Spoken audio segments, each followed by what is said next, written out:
2023 has been, I must say, a very good and bad in some senses, for me, as I progress on this fragrance journey. So in today's episode, I will be taking you through a list of 6 fragrances that I've picked out from my entire collection that I would say, are my best pickups of this year. So probably this year I've picked up around about 20-25 new fragrances into my collection. So here goes. At number 6, from the house of Sean John, yeah, from P. Diddy's house.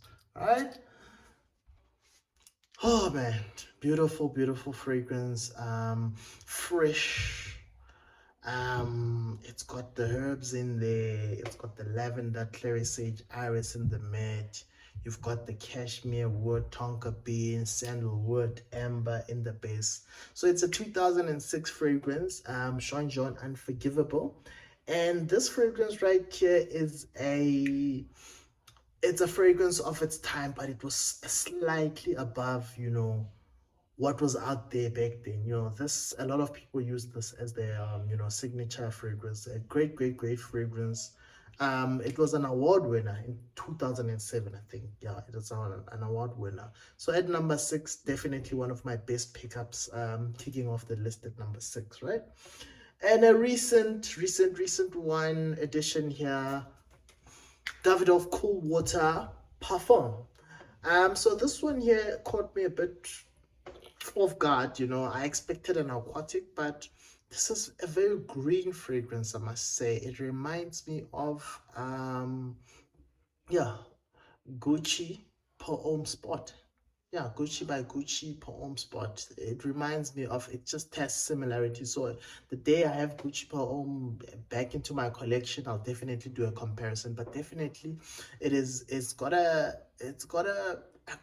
not as aquatic as the original, but this one is much more simpler and straight to the point. So you've got lemon and pepper at the top, and then Haitian vetiver in the mid, and sandalwood in the base. So very simple note breakdown, very modern compared to the Sean John, where it's got a list of notes. So when it comes to Davidoff, very, very modern, 2021 release. Fragrances don't have a load of notes these days, but doesn't mean there are lesser of fragrances, And then at number 5, from the house of Paco Rabanne, one of 2 on this list. So this year I've treated myself to this continued man, it smells so good. So it smells like caramel popcorn, right? Caramel popcorn. So it's because of the mixture of the honey and hazelnut notes that they have here.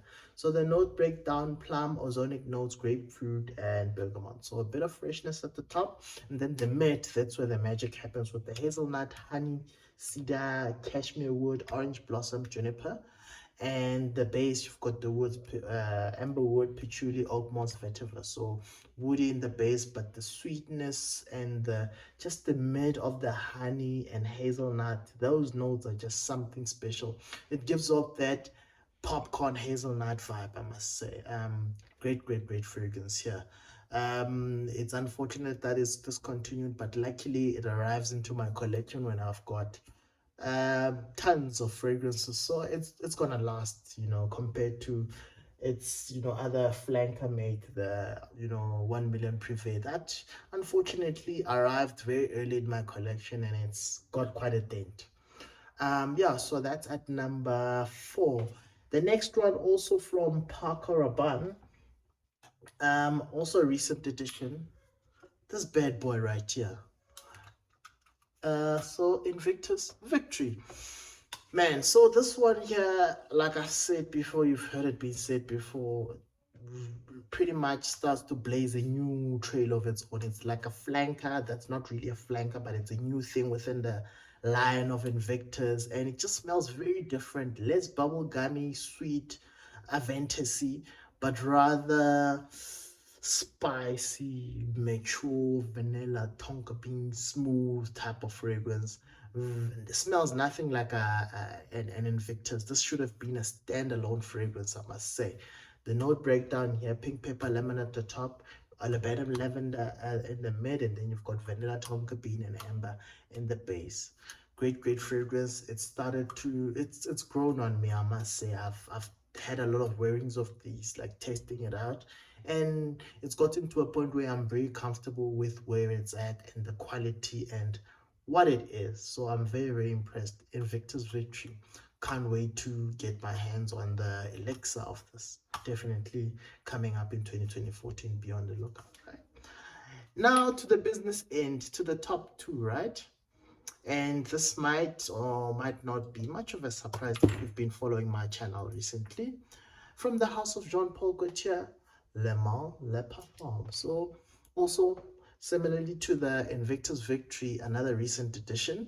Man, this is the first time I saw this. I thought, man, this is amazing, man. I should definitely get on these Jean Paul Gaultiers, and 2024 is definitely going to be the year when I get on top of this brand and I get into most of their fragrances. But great fragrance from Jean Paul Gaultier.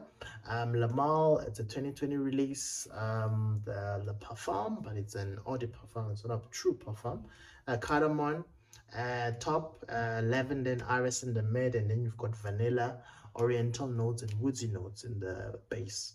Beautiful fragrance. Definitely a compliment puller if you want to smell nice all the time. This is the only fragrance you'll ever need, right? Cool. And then on the business end, the final fragrance on my list here, one of my absolute best buys of the year. It's got a flanker now, so yeah, you'll be seeing that too.